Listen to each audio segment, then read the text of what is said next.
Hi, fourth graders. Mrs. Gearing here. I unfortunately cannot be with you today. I have some very sick kiddos at home, but I'm making this video because I want you to go ahead with the next project. We have missed a lot of art because of snow days and other things, and I don't want you to miss another day. So I'm going to introduce the lesson from here in this video. And then the substitute is going to post some slides for you to look at after I've introduced it. The slides are basically to help you brainstorm and plan for your next project. So your next project is, and I believe I introduced this a little bit last week, but we're going to take all the information we learned about Leonardo da Vinci and we're going to create our own choice-based art project. Last year you did this very same thing after the Monet exhibit.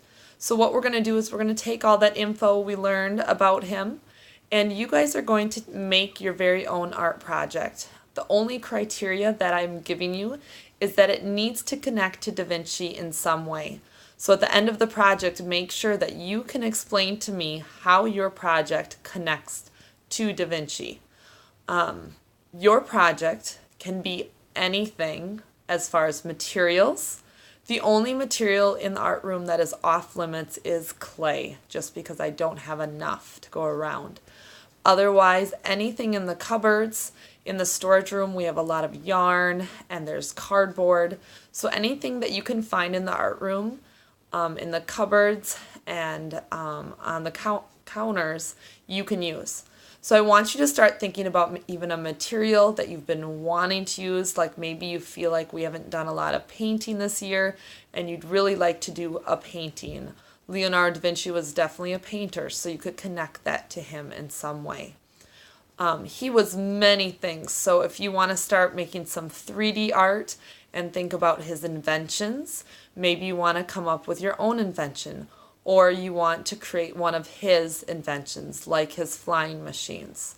So start thinking about what you're interested in as an artist and how would you connect that to Da Vinci.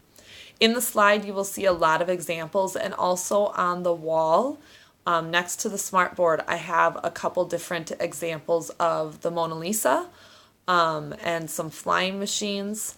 So maybe you want to go about making your own Mona Lisa. I do have paper that has a very lightly printed Mona Lisa on it. And on the front wall, you can see that there's a Mona Lisa that looks like an astronaut. That was drawn in Sharpie over top of the actual Mona Lisa. So if you look at it, there's a very light outline of her.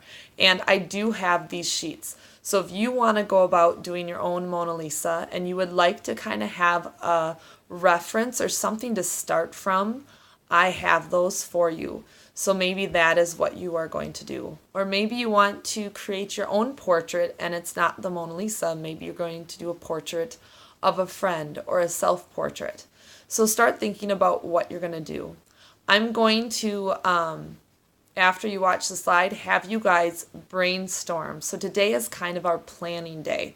I want to see that when I come back, that you guys each are ready to start. So next week, we don't have to do any planning or brainstorming. You have all your notes and sketches and you're ready to go. So next week, Monday, in order to start, you're going to need to show me what you did today for planning. You need to show me that you know what materials you're going to use and you have them listed, that you have a rough sketch, and this is not going to be something that's going to be hanging on the wall. This is just a quick planning sketch. So it doesn't need to be perfect or great, but kind of just a very rough idea of what it will look like. And all of that, like whether you're going to use paint and what kind of paint. Are you going to use different materials? Do you need white paper to start? List all those notes down around your sketch. So get that planning sheet ready for me so next week we can just get started on this project. To give you a heads up, this project should last 3 full work days. So if you get done in 1 work day, you're going to need to add to it, think of more detail or something to make it a little more elaborate. So 3 full work days. Think about that as you're planning out your idea. I can't wait to see what you guys come up with.